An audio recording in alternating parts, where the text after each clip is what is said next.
সালটা ছিল 1935। নিহারগঞ্জের রাস্তাটা জনশূন্য। সূর্যশেখর চিঠির বোঝাটা কাঁধে তুলে এগোতে থাকলো। ইংরেজদের অধীনে পাওয়া চাকরিটা সম্মান রক্ষা করাই এখন ওর ধর্ম। নিচ্ছিদ্র জঙ্গলের বুক চিরে এগিয়ে চলতে চলতে হঠাৎ মায়ের মলিন মুখটার কথা মনে পড়ে গেল। অসুস্থতার একমাত্র ওষুধ অর্থ। রোজগারের নেশার চেয়েও আজ বেশি প্রয়োজন পেটের জ্বালা মেটানো। সূর্যশেখরের কাছে সেদিন শুধু চিঠিই নয়, অনেক মূল্যবান সামগ্রীও ছিল।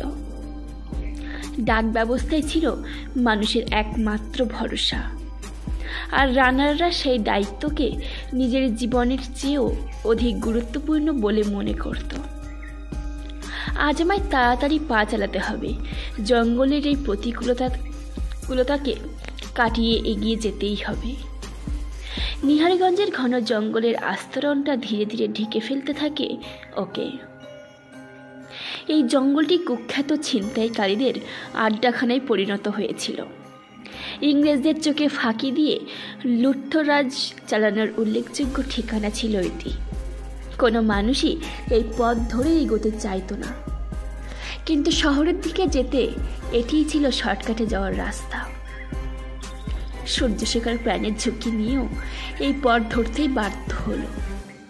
ইংরেজ বড়লাট রবার্ট সাহেবের হাতেই তুলে দিতে হবে সমস্ত জরুরি দলিল। ঔপনিবেশ স্থাপনের কাজ অব্যাহত রাখতে দলিলগুলিকে আনবার জরুরি তলব করা হয়েছিল। সূর্যশেখর যেতে রাজি না হলেও ইংরেজদের বিশ্বস্ত প্রতিনিধি হিসেবে তার ওপরেই মালগুলি পৌঁছে দেবার দায়িত্ব পড়েছিল। শহরের পাকা রাস্তা ধরে এগোলেও স্থানীয় লোকেদের হাতে মারা পড়তে হতো। তখন ইংরেজ বিরোধী মানসিকতায় বাংলার মন সর্বাঙ্গীনভাবে দগ্ধ। কেউ ইংরেজদের সাহায্য করতে চাইছে, গোপনে তাদের সাথে যোগাযোগ করছে, এমনটা জানতে পারলে আর রক্ষে নেই। তাই অগত্য এই জঙ্গলের রাস্তায় ওর ভরসা ছিল। নিশুতি রাত, গভীর রাতে এই পথে ছিনতাইকারীদের চেয়েও অধিক ভয় অন্য কাউকে নিয়েই, যাদের চোখে দেখা না গেলেও মায়ার শরীর নিয়ে যে কোনো মুহূর্তে আক্রমণের ক্ষমতা রাখেন তারা। বিদেহী আত্মারা যে কোনো মুহূর্তেই শেষ করে দিতে পারে সূর্যশেখরকে। নিজের পায়ের খসখস শব্দগুলো মনকে আন্দোলিত করতে থাকলো। মনে হলো কেউ এগিয়ে আসছে। নিহারগঞ্জের এই জঙ্গলে ইংরেজদের হাতে খুন হয়েছিল বহু মানুষ। আজ কি তবে তারা পালা? না, আমি বোধহয় একটু বেশিই ভাবছি। হাওয়ার বেগটা উল্টো দিকে বইছিল। শীতের প্রকোপটা একটু বেশিই ছিল। জঙ্গলের অনাবিল অন্ধকারটা ওকে আষ্টে পৃষ্ঠে গ্রাস করতে চাইছিল। একটু বৃষ্টিও হয়েছিল। বাতাসের সোদা গন্ধটা নাকে এসে আবার দূরে সরে যাচ্ছিল। এগুলো সবই ছিল আসন্ন বিপদের সংকেত। পায়ের সাথে জড়িয়ে যাওয়া লতা গুল্মগুলিও নিঃশব্দে অনসির সংকেত দিয়ে যাচ্ছিল। রানার ছুটেছে রানার কাগজের বোঝা হাতে। গানটা গাইতে গাইতেই এগোতে থাকলো সূর্যশেখর, যদি মনোবলটা একটু বাড়ে। এগিয়ে যাওয়ার সাহসটা ফিরে পেতে থাকলো সূর্যশেখর। হঠাৎ হাওয়ার গতিবেগ বদলে গেল। ওর পায়ের গতির সাথে হাওয়ার গতিও বেড়ে গেল। সর্বদা কেউ পিছু করে চলেছে এখন।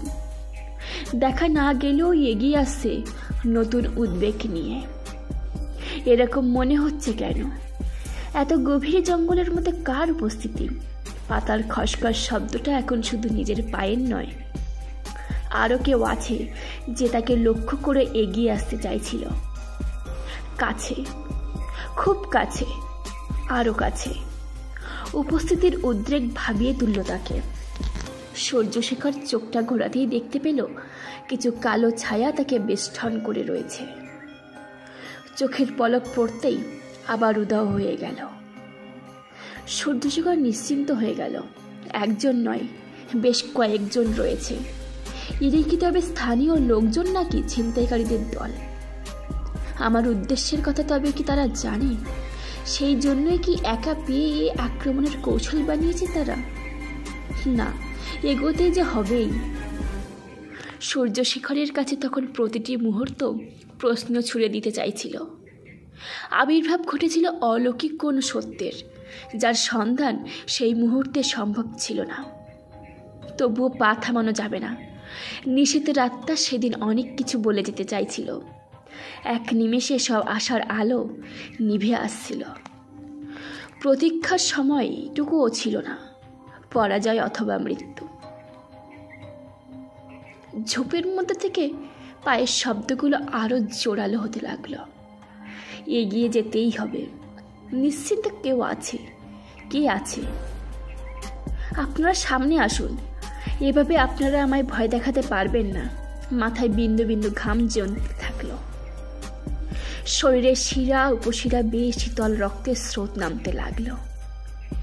আরও কিছুটা এগোতেই পাথরের কোণায় ধাক্কা খেয়ে পড়ে গেল সূর্যশেখর। সামনের দিকে তাকাতেই 5টা অয়বব নজরে পড়ল। তোল বেটাকে, অনেক টাকার মাল নিয়ে যাচ্ছে সঙ্গে। এগুলো বেচলে ভালো লাভ পাওয়া যাবে। কথাগুলি কানে যেতেই নিশ্চিন্ত হয়ে যায় সূর্যশেখর। আপনারা আমার কাছে কি চান? আমি কি করেছি? আমায় যেতে দিন, মিনতির স্বরে বলে ওঠে সূর্যশেখর। উপাস থেকে হাসির শব্দ ভেসে আসে। ছেড়ে দেওয়ার জন্য তো আসিনি আমরা। এই জঙ্গলের আমরাই মালিক। যা আছে কাছে সব আমাদের দিয়ে দাও, নচেত মরতে হবে। নিজের মালপত্রগুলি বুকের কাছে আঁকড়ে ধরে বলে উঠে, না, কোনো দিন না। আমার কাজ আমার কাছে ভগবান স্বরূপ। আমি না থাকলেও ক্ষতি নেই, কিন্তু এই জিনিস সঠিক সময় সঠিক স্থানেই পৌঁছবে। লোকগুলো কুড়ুল নিয়ে এগিয়ে আসতে থাকে ওর দিকে।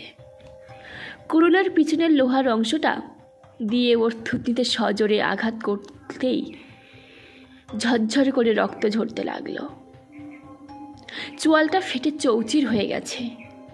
একটা আর্তনাদের সুরে ভেসে আসলো, ছেড়ে দিন, আমায় যেতে দিন। আমিও কথা দিচ্ছি আর এই পথ ধরে কোনো দিন যাব না। ওদের মধ্যে থেকে একটা লোক সূর্যশেখরের দিকে ঝুঁকে এসে বললেন, বাঁচলে তবে তো যাবি। আগে তো এই মালগুলো হাতাবো, তারপর তো। বলেই হাসি শুরু করে দিল। শরীরের শেষ শক্তিটুকু দিয়ে উঠে দাঁড়ালো সূর্যশেখর। এই মাল তোমরা কোনো দিনও পাবে না। তাই বুঝি? একটা কুড়ুলের আঘাত এসে পড়ল ঠিক ওর ঘাড়ের কাছে। মাংস ভেদ করে ভিতরে চলে গেল ধারালো দিকটা। নিমজ্জিত ঘাড়টা ঝুলতে থাকলো। রক্তের শরীরটা ভিজে গেল সূর্যশেখরের। তখনও কণ্ঠের জোরটা সাবলীল, মেরো না আমায়। তোমাদের এত আছে এই সামান্য কিছু জিনিসের জন্য। কথাটা শেষ হতে না হতেই আবার একটা আঘাত এসে লাগলো পেটে। তারপর অবিরাম চলতেই থাকলো কুঠার আঘাত, বুকে, পাঁজরে, পিঠে। কিছুক্ষণ বাদে শুধু দীর্ঘ নিঃশ্বাসের শব্দটা ভেসে আসতে লাগলো। আর না, আর না মা, আর পারছি না। শরীরের অর্ধেক রক্তটা তখন জমির সাথে মিশে গেছে। আকাশটাই একটা গোলাকৃতি চাঁদ শুধু জল জল করছে। সূর্যশেখরের পুটুলিটা তখন ওই লোকগুলোর হাতে। ছাড় শালাকে, এখানেই থেকেই মরে যাবে। চল চল, আর দেরি করে লাভ নেই। উফ, কত সোনা দানা, বাজারে বেচলে আর চিন্তা নেই। লোকগুলোর পায়ের শব্দ আস্তে আস্তে দূরে সরে যেতে থাকলো। সূর্যশেখর অনুভব করলো তারা আরো দূরে সরে যাচ্ছে। এদিকে নিঃশ্বাসটা ক্ষীণ থেকে ক্ষীণতর হতে লাগলো। চোখের সামনেটা ঘোলাটে হয়ে এলো। পায়ের পেশিগুলো অকেজো হয়ে যাচ্ছিল। হাত নাড়ানোর শক্তিটুকুও ছিল না। নিঃশ্বাসটা নিতে যেন কিছু রোধ করছিল। বলছিল শরীরটার মায়া এবার ত্যাগ করার সময় এসে গেছে। কষ্ট শুধু যন্ত্রণার অন্তর্দ্বন্দ্ব ছাড়া আর কিছুই অবশিষ্ট ছিল না। একটু জল দেবে কেউ? গলাটা শুকিয়ে আসতে থাকলো। হাতঘড়িটা দুহাত দূরে পড়ে রইল। ঘড়িটার ওর গায়ে রক্তের ছিটে। হাত দিয়ে কাছে নিয়ে আসার বৃথার চেষ্টা করল সূর্যশেখর। আর ক্ষমতা নেই এগোনোর। ঘড়িটার দিকে নিঃস্বরে তাকিয়েই প্রাণটা বেরিয়ে গেল। জঙ্গলের সে নিস্তব্ধতা আবার ঘিরে ধরল ওকে, কিন্তু ঘড়ির টিকটিক শব্দটা ছাড়া আর কিছু শোনা গেল না। ধীরে ধীরে সেটিও স্তব্ধ হয়ে গেল। শরীরটা পড়ে রইল, প্রাণটা মিশে গেল বাতাসের অলিন্দে। শেষ হলো এক অধ্যায়ের, কিন্তু আসন্ন সময় অন্য কিছুর প্রতীক্ষাতেই চেয়েছিল। ওর অর্ধ নিমজ্জিত চোখগুলো বাতাসে ফিসফিস করে বলছিল, আমি ফিরব, ফিরতে যে আমাকে হবেই।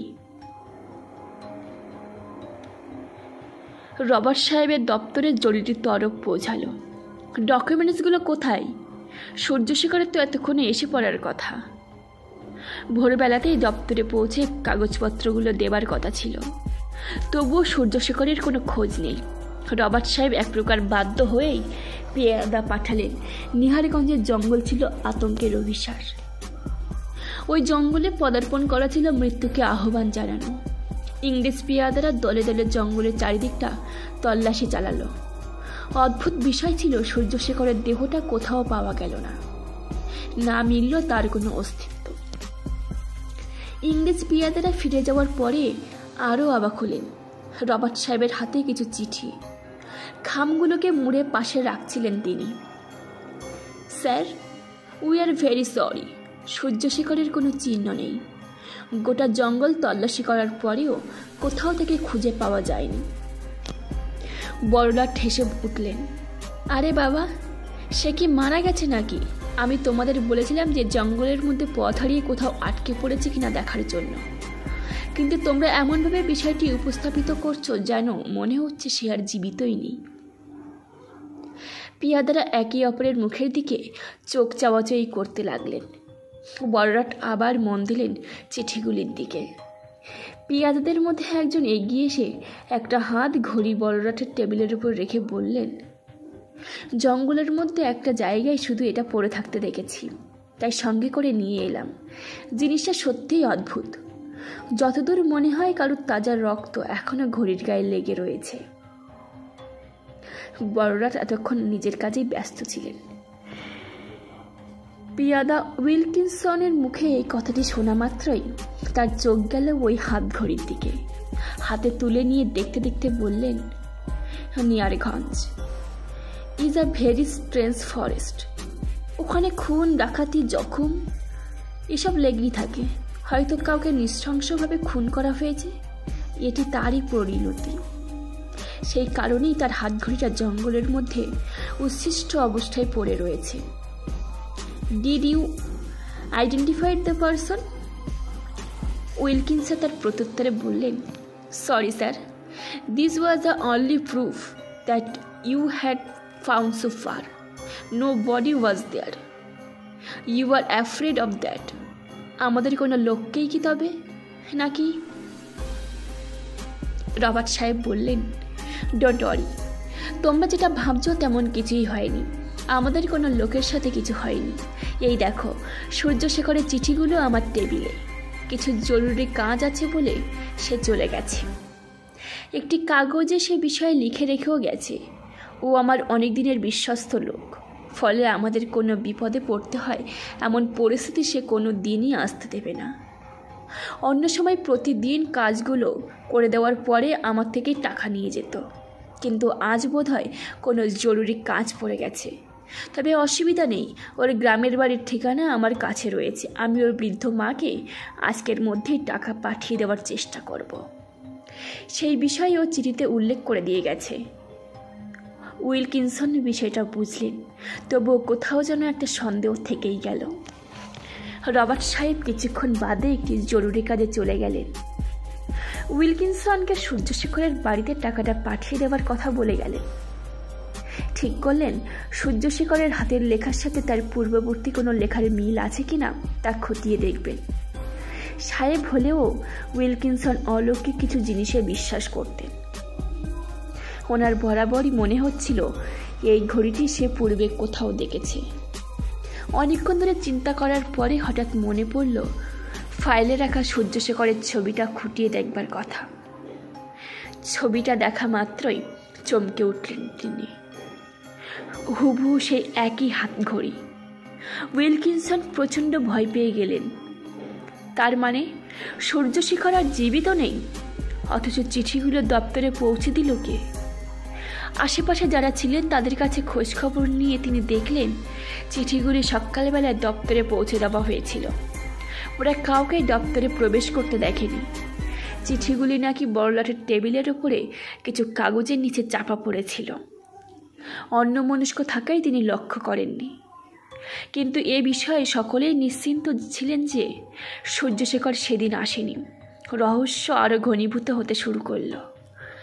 ঘোলাটে হতে থাকলো ভাবনার শক্তি, জমাট বাঁধতে লাগলো একের পর এক নতুন আতঙ্ক। উইলকিনসনের মাথায় এলো নতুন চিন্তা। যদি এই চিঠিগুলি সূর্যশেখর এখানে পৌঁছে দিয়ে যায়, তাহলে সে কি এখনও জীবিত রয়েছে? আর যদি সে জীবিত না থাকে, তাহলে খুব শীঘ্রই তার অস্তিত্বের কথা সকলেই জানতে পারবে। কিন্তু সে জানা বাস্তবের মধ্যে থেকে হবে না। অলৌকিক শক্তির উপস্থিতি শুধুমাত্র অনুভব করা যায়, তার সাথে লড়াই করা যায় না। হয় হেরে যেতে হয়, না হলে বরণ করে নিতে হয় মৃত্যুকে। উইলকিনসন নিজেকে কতিপয় চিন্তাধারার দ্বারা আশ্বস্ত করতে লাগলেন। তিনি ঠিক করলেন, আগে আমাকে খোঁজ নিতে হবে ওই সময় সূর্যশেখর ওই জঙ্গলের পথ ধরে এদিকে আসছিল কিনা। আদৌ কি খবরটা সত্যি? সে দুর্ঘটনাগ্রস্ত হয়নি তো? হয়তো কোনো চিহ্ন বাবদ এই ঘড়িটিকে সে দপ্তরে পাঠিয়েছে। তাকে উদ্ধার করার কোনো কৌশল নিশ্চয়ই পাবো আমি। উইলকিনসন খোঁজ লাগালেন তার গ্রামে। কাউকে কিচ্ছু না জানিয়ে নিজেই উপস্থিত হয়ে গেলেন সূর্যশেখরের বাড়িতে। টাকার খামটা তার মায়ের হাতে তুলে দিলেন। আরে সাহেব যে, না না ঠিক আছে, আপনাকে ব্যস্ত হতে হবে না, আমি আসলে একটা জরুরি তলব নিয়ে এসেছি। সূর্যশেখর, কি হলো সাহেব? থেমে গেলেন যে? না মানে ওর কোনো খোঁজ পাওয়া যাচ্ছে না। কি যে বলেন! আজকে সকালেই যে আমার কাছে এসেছিল, আমার মাথায় হাত বুলিয়ে দিচ্ছিল, কিন্তু একটা অদ্ভুত কথা বলল জানেন? কি বলল?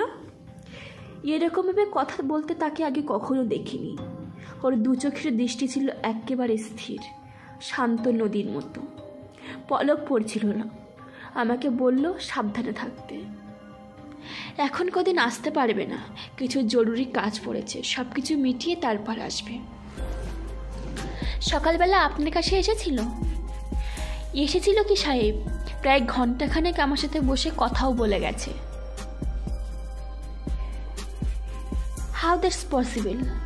সকালবেলাতে একটা লোক দপ্তরে পৌঁছে যাচ্ছে চিঠিগুলো দিতে, আবার সেই লোকটাই তার মায়ের সাথে দেখা করতে আসছে একই সময়ে। এমনটা একমাত্র তখনই হতে পারে যখন... কথাটি শেষ করা মাত্রই উইলকিনসন বড় বড় চোখ করে মহিলাটির দিকে তাকালেন। কি হয়েছে সাহেব? আপনাকে এমন উৎকণ্ঠিত দেখাচ্ছে কেন? আপনি আমাকে নির্দ্বিধায় বলতে পারেন। সূর্যশেখরের কি কিছু হয়েছে? আসলে আপনাদের দপ্তর থেকে কাউকে কোনোদিন আমার বাসায় আসতে দেখিনি, বিশেষ করে ওর খোঁজ করতে। উইলকিনসনও তখনও চিন্তিত। মাথার ঘামটা মুছে বললেন, না আসলে আমিও আসতাম না, কিন্তু আসতে বাধ্য হয়েছি। যদি এসব বিষয়ে আমার তেমন বিশ্বাস নেই, তবে চোখের সামনে যা ঘটতে দেখলাম তা অস্বীকার করি কি করে? আপনি জল খাবেন? মহিলাটির কথা এড়িয়ে গিয়ে তার সামনে ঘড়িটা রাখলেন উইলকিনসন। এই ঘড়িটা চিনতে পারছেন? হাত ঘড়িটা দেখতেই চমকে উঠলেন তিনি। এ তো আমার বেটার ঘড়ি গো বাবু। হ্যাঁ, আমি সে বিষয়টা জানি। একটু ভালো করে মনে করুন তো, আজকে সকালবেলায় তখন আপনার সাথে দেখা করতে এসেছিল আপনার ছেলে, তখন কি তার হাতে এই ঘড়িটি ছিল? উইলকিনসনের এই প্রশ্নটি শুনে অবাক দৃষ্টিতে তার দিকে কিছুক্ষণ তাকালেন ভদ্রমহিলা। তারপর বিস্মিত হয়ে বললেন, হঠাৎ এমন প্রশ্ন করছেন কেন? আরে যেটা জিজ্ঞাসা করছি তার উত্তর দিন।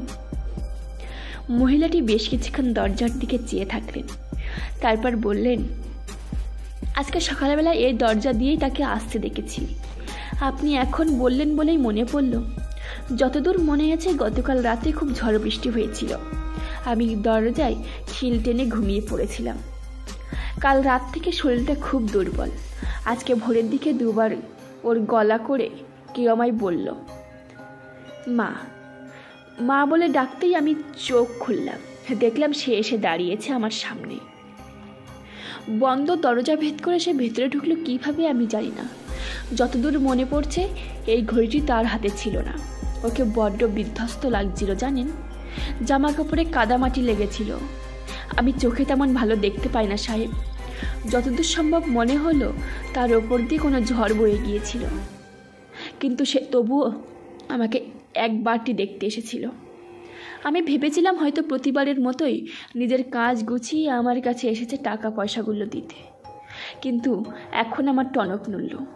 এখান থেকে সরকারি দপ্তর অনেকখানি পথ, প্রায় এক বেলার রাস্তা। রাতের মধ্যে কাজ সেরে কোনোদিনই তাকে এত ভোরে বাড়ি ফিরতে দেখিনি। তবে আমি নিশ্চিত আপনার হাতের ঘড়িটি তারই। আপনি এটা পেলেন কোথায়? উইলকিনসন নিশ্চিন্ত হয়ে গেলেন। মৃত ব্যক্তি কি ফিরে আসতে পারে? তার সারা শরীরের শিরা বেয়ে হিমেল রক্তের স্রোত বয়ে গেল। আর যদি জীবিতই থাকে তাহলে প্রকাশ্যে এসে চিঠিগুলো দিলেই গেল না কেন? নিজের মায়ের সাথে দেখা করতে এলো, অথচ দপ্তরে তার কোনো খোঁজ পাওয়া গেল না। এ কেমন গোলক ধাঁধা!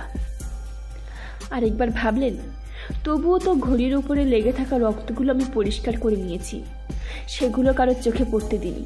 কিন্তু এই ঘটনার সত্যতা আমি বাকিদের জানাবো কি করে? কেনই বা তারা বিশ্বাস করবে আমায়? সাহেবের উৎকণ্ঠা ক্রমেই বেড়ে চলল। সূর্যশেখরের মাকে মনের দুশ্চিন্তার কথা না জানিয়েই তিনি বললেন, তেমন ব্যাপার নয়। আসলে আপনার ছেলে আরও কিছু টাকা পেত। আপনার শারীরিক অবস্থার কথা সে আমায় বহুদিন আগেই জানিয়েছিল। তাই আমার তরফ থেকে যে টাকাটা ওর পাওনা ছিল সেটাই আপনাকে দিয়ে গেলাম। আপনার কোনো অসুবিধা হলে আমাকে জানাবেন। আমি আপনাকে দেখাশোনার জন্য একজন পরিচারিকাকে পাঠিয়ে দেব। সে অবশ্য আমাদের বিধ্বস্ত। কেন সাহেব? আমার ছেলেই তো আছে।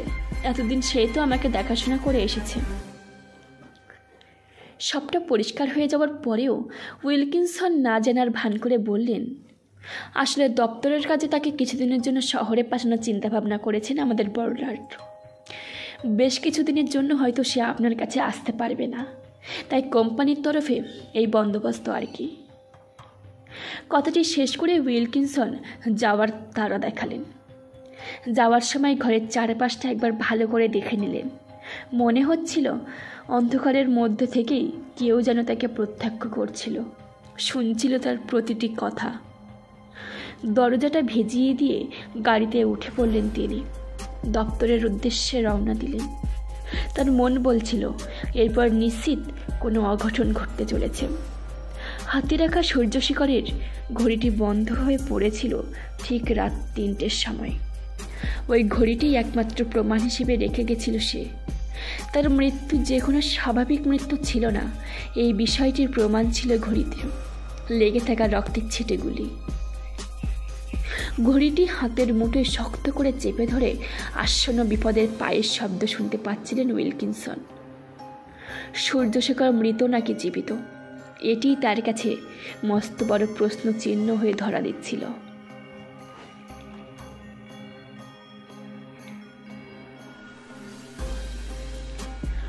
অন্যদিকে ছিনতাইকারীরা দুশ্চিন্তায়। তাদের লুট করা জিনিসপত্রের কোনো কিছুই কোনো অস্তিত্ব নেই। প্রত্যেকেই হন্তদন্ত হয়ে খুঁজতে লাগলেন। আমরা ওকে খুন করে দেওয়ার পর আশা করি লোকটা মরে গেছিল, কিন্তু লুটের মালগুলো কোথায় গায়েব হয়ে গেল? এমনটা আবার হতে পারে নাকি? 5 জনের মুখে তখন একই প্রশ্ন। একটি সত্য নাকি মিথ্যা যাচাই করা দেখার মতো মানসিকতা কারোরই ছিল না। 5 জনে সিদ্ধান্ত নিল একসাথে দেখা করার। যথাসময় প্রত্যেকেই উপস্থিত হলো গ্রামের মধ্যবর্তী একটি ডাঙা বাড়িতে। এটাই তাদের লুটপাটের প্রধান আস্তানা ছিল। লুট করে নিয়ে আসা সমস্ত মাল এখানে এসে জমা করত, তারপর সব কিছু নিজেদের মধ্যে ভাগাভাগি করে নিত। দোষ পড়ল বাদলের ঘাড়ে। ওর কাছে নাকি পুটুলিটা ছিল। ওর বক্তব্য ছিল, আমরা সবাই যখন ফিরে আসছিলাম তখন আমার অদ্ভুত একটা অস্বস্তি হচ্ছিল। মনে হচ্ছিল প্রতিনিয়ত কেউ যেন আমাদের উপর নজর রাখছে। তোমরা সকলে চলে গেলে। আমি বরাবরের মতো লুঠের মালগুলোকে এই ঘরের মধ্যে রেখে তালাচাবি আটকে বাড়ি চলে গেছিলাম। বাড়ির একদিকটা তো এমনিতেই ভাঙা পড়ে রয়েছে।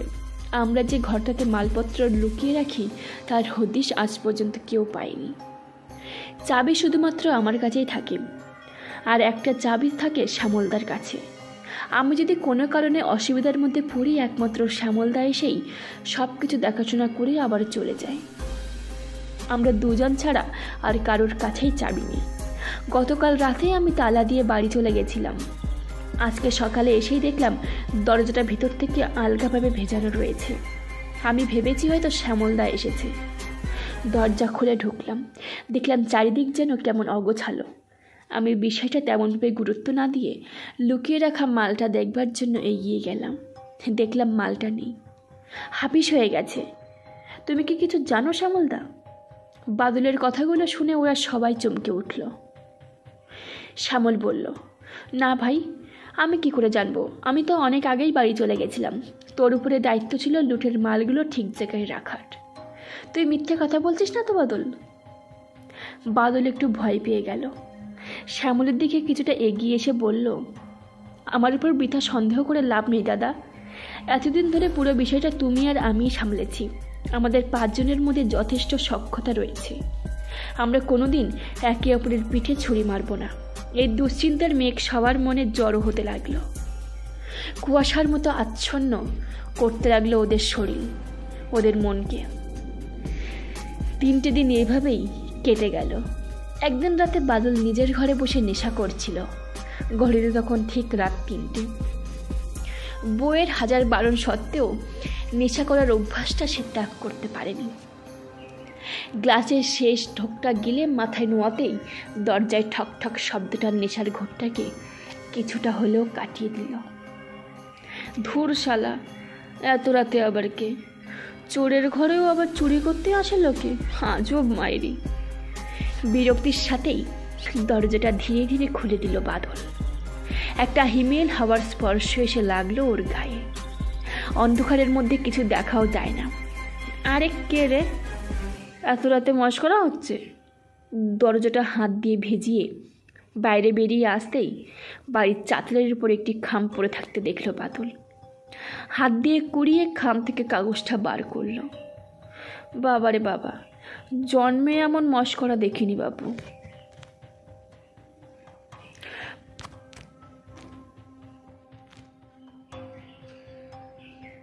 পকেটের লাইটারটা বার করতেই চিঠিটা পড়তে পড়তে বাড়ির দরজার কাছে এসে থমকে দাঁড়ালো বাদল। চিঠিতে লাল অক্ষরে লেখা ছিল, বাদল আর এই দুনিয়ায় নেই। সে পৃথিবীর মায়া ত্যাগ করে পরলোকে গমন করেছে। আপনারা সকলে তার শ্রাদ্ধের অনুষ্ঠানে এসে ওনার আত্মার শান্তি কামনা করুন। ওনার এই অকাল প্রয়াণে আমরা সকলেই শোকাহত। বাদল কিছু বুঝে উঠতে পারল না। কিছুক্ষণ বাদে পাগলের মতো হাসতে শুরু করলো। আমার শ্রাদ্ধের খবর আমি নিজেই পড়ছি। পৃথিবীতে এমন অবস্থা আর কার আছে গো? কি গো ও পৃথিবীবাসী, শুনছো কি জিজ্ঞাসা করছে এই বাদল? কথাটা শেষ করা মাত্রই পিছন থেকে কেউ ওর নাম ধরে ডেকে বলে উঠল, হ্যাঁ শুনতে পাচ্ছি। নিস্তব্ধতার বুক চিরে কথাটা কানে এসে বিঁধল বাদলের। এভাবে কি ডাকতে পারে? নেশার ঘরে থাকলেও গলার আওয়াজটা খুব চেনা মনে হয়েছিল। পিছন ফিরতেই থমকে দাঁড়ালো। হাত থেকে খামটা মাটিতে পড়ে গেল। কে কে ওখানে? একটি কালো মূর্তি ওর দিকে কিছুটা এগিয়ে এলো। লোকটার সারা শরীর কালো চাদরে আবৃত ছিল। বাদল আরও কয়েকবার জিজ্ঞাসাবাদ করার পরেই লক্ষ্য করলো চাদরটা আস্তে আস্তে সরছে। তারপরেই নিঃশ্বাসের তীব্রতা বেড়ে গেল বাদলের।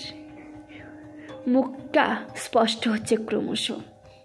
না, এটা হতে পারে না। সূর্যশেখর কিভাবে আসতে পারে ফিরে? এই হাতে? হ্যাঁ, এই হাতেই মেরেছিলাম তাকে। এখনও তার রক্তের দাগ লেগে আছে আমার জামায়, সেটাও মেটেনি। অথচ এই লোকটা কোথা থেকে এলো? আমি বোধহয় নেশার ঘরে ভুলভাল দেখছি। এই তুমি কে? এই বলছি কিন্তু এগোবে না, আর এক পাও বলে দিলাম। এগিয়ে আসো কেন? বলছি তো না এগোতে। কি হলো? কথা কানে যাচ্ছে না? আমি কিন্তু চিৎকার করবো এবার। নিজের স্ত্রীকে চেঁচিয়ে ডাকতে যায় বাদল। একটা ঠান্ডা হাত চাদর ভেদ করে এসে চেপে ধরে ওর গলাটা। নিঃশ্বাস বন্ধ হয়ে আসে, হাতটা সরিয়ে নেয় লোকটা। তুমি কে?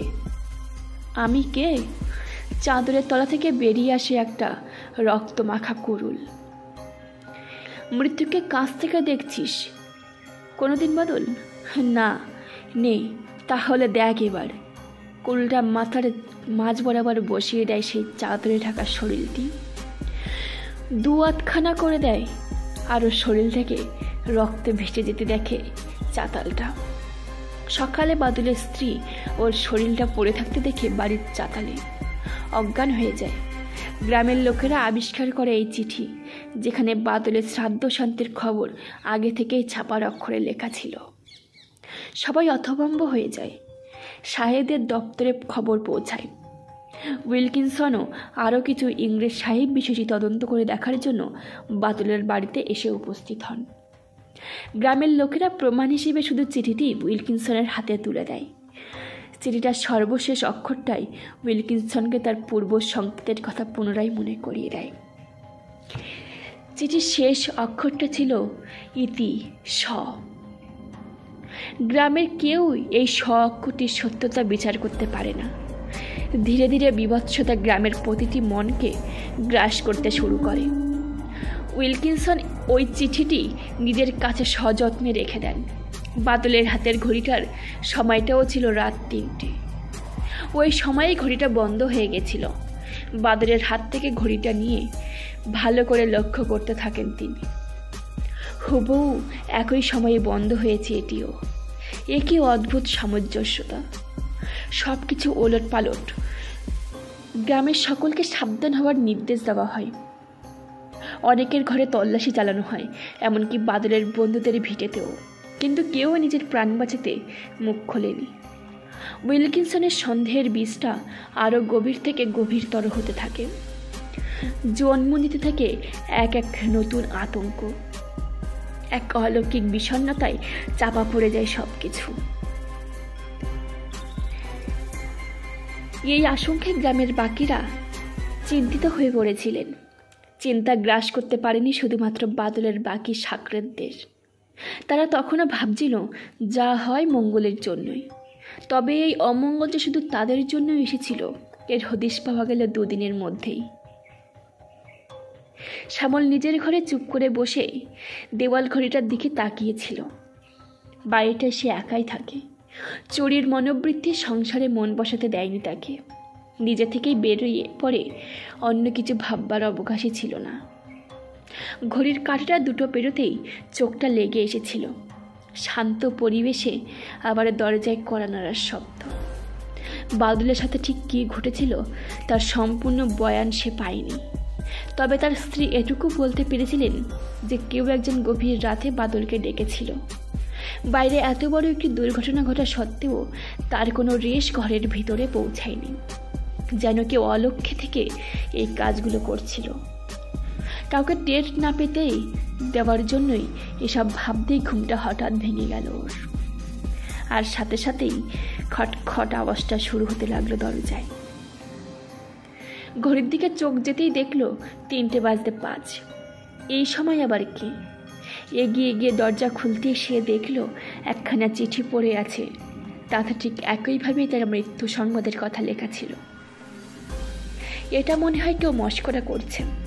ঠিক আমাদের কাছেই এগুলো আসছে কেন? আগে বাদল আর তারপর আমি।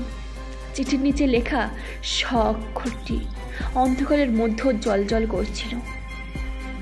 ভয়তে গলাটা শুকিয়ে এলেও গেটের দিকটায় এগিয়ে গিয়ে উচ্চস্বরে কথাগুলো বলার চেষ্টা করলো শ্যামল। আমাকে তুমি চেনো না। এই হাতে খুন করেছি কত। তোমায় পেলে এই রাতেই শেষ করে দেব। শোরের মতো লুকিয়ে লুকিয়ে আর কতদিন কাটাবে? সামনে আসার তো ক্ষমতা নেই।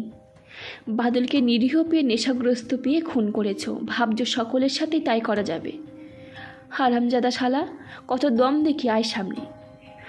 চিঠিটা হাত থেকে মাটিতে ফেলে বাড়ির দিকে এগোনোর সময় থমকে দাঁড়ায় শ্যামল। অন্ধকারের মধ্যে একটা অয়বব আচমকা বলে ওঠে, এসেছি তো তোমার জন্যই, কিন্তু একা ফিরবো না, তোমায় সাথে নিয়েই যাব। মুখটা আড়াল থেকে প্রকাশ্যে আসতে থাকে। শ্যামল লক্ষ্য করে এক বিভৎস চেহারা। মুখ দেখে কারোর সাথে মিল পাওয়া গেলেও এ যে সেই তা বোঝার উপায় ছিল না। হাতে সেই কুড়ুলটা, যেটা ওরা বসিয়ে দিয়েছিল একজনের সারা শরীরে, ক্ষত বিক্ষত করেছিল গোটা শরীরটাকে। এক ফোঁটা জলও যার মুখে সেদিন দেয়নি। সে কি করে আসতে পারে চোখের সামনে? এই না, তুমি? গলার অবস্থা আস্তে আস্তে ক্ষীণ হতে থাকে শ্যামলের। আরে মরে গেছো তো, আরে কেউ বাঁচাও। আমি কিছু করিনি, বিশ্বাস করো। একটা টাকাও আমরা পাইনি, সব কে নিয়ে গেছে জানি না, বিশ্বাস করো।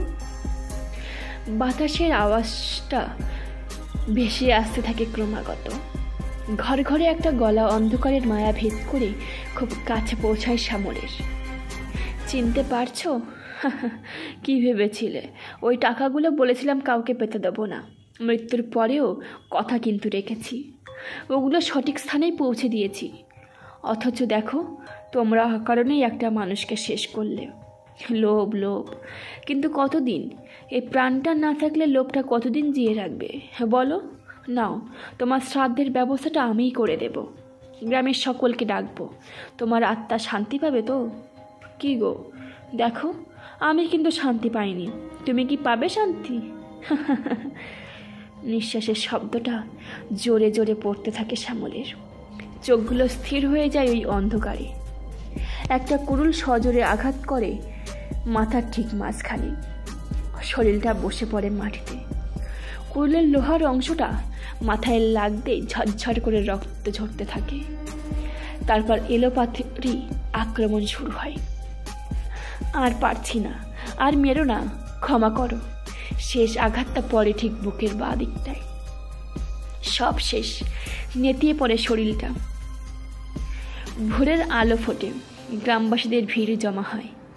উইলকিনসন আসেন, তথ্য প্রমাণ হিসেবে শুধু চিঠিটাই হাতে পান, আর কিছু নেই, কোথাও নেই। গ্রামের মানুষকে জিজ্ঞাসাবাদ করলেও কেউ গত রাতের ঘটনার কোনো চিত্র তার সামনে তুলে ধরতে পারেন না। সমস্যাটির জটিল দেখে 5 জনের প্রত্যেকের মৃত্যু হয় একইভাবে, কিন্তু তথ্য প্রমাণ হিসেবে ওই চিঠিগুলি ছাড়া আর কিছুই পাওয়া যায় না। সবথেকে অবাক হওয়ার মতো বিষয়টি ঘটে যখন দপ্তরের চিঠিগুলো সময় মতো এসে পৌঁছায়। তিনি চিঠিগুলি হাতে পেলেও সেই মানুষটার খোঁজ কোনো দিনই পাননি, যে এই চিঠিগুলি বইয়ে দপ্তর অবধি পৌঁছে দিয়ে যেতেন। সবার কাছে সূর্যশেখর জীবিত রইলেন। দপ্তরের কাজও চলতে থাকলো বহাল তবিয়াতে। দপ্তর থেকে সবাই মতো টাকাটাও ওর মায়ের কাছে পৌঁছে দেওয়া হতো। উইলকিনসন বাধ্য হলেন শেষ পর্যন্ত বদলি নিতে। তিনি ইংল্যান্ডে চলে যান। ইংল্যান্ডে যাওয়ার পরে তার কাছে অনেকগুলি চিঠি এসেছিলেন, যাতে লেখা ছিল, আমি সব খবর পেয়েছি স্যার। আমার মায়ের কাছে আপনি টাকাগুলো পৌঁছে দিতে গিয়েছিলেন, আর এখনও সময় মতো টাকা পৌঁছে দেওয়া হয়। আপনার এই উপকার আমি কোনোদিন ভুলব না। ইতি সূর্যশেখর। চিঠিগুলি কে পাঠাতো বহুবার খোঁজ নেওয়া সত্ত্বেও তিনি জানতে পারেননি। অথচ পোস্টাল অফিসে খোঁজ নিয়ে দেখেছিলেন চিঠিগুলি নিহারগঞ্জের থেকেই পাঠানো হয়। সূর্যশেখরের হাতের লেখা একটি চিঠি তার কাছে ছিল। তাকে পাঠানো চিঠিগুলির হাতের লেখাও একই ছিল। তিনি ভয়ের চেয়েও প্রতিবার চিঠিগুলি হাতে পাওয়ার পর অবাক হতেন বেশি। আমৃত্যু তার কাছে চিঠি আসতো ওই নামেই। দপ্তরের সমস্ত খবরাখবর ওই চিঠিতে থাকত। তিনি খোঁজ নিয়ে দেখেওছিলেন সব খবরই সত্যি। মানুষটি জীবিত নাকি মৃত তার কোনো প্রমাণ তিনি পাননি। সূর্যশেখর জীবিত ছিল, কিন্তু ওই চিঠিগুলির মধ্যেই। সূর্যশেখরের অস্তিত্ব ছিল কিনা তা কেউ কখনো দেখেনি, তবে সে আর অপরাধীদের শাস্তি দিয়েছিল। কোনোদিন কেউ তার কোনো খোঁজও পায়নি, কিন্তু দপ্তরে চিঠি পৌঁছে যেত সময় মতো। দপ্তরে আর কেউ তার কোনো খোঁজ খবর নেয়নি। সবাই ভেবেছিল সে বেঁচে আছে, কিন্তু আদৌ কি সেটা সত্যি ছিল?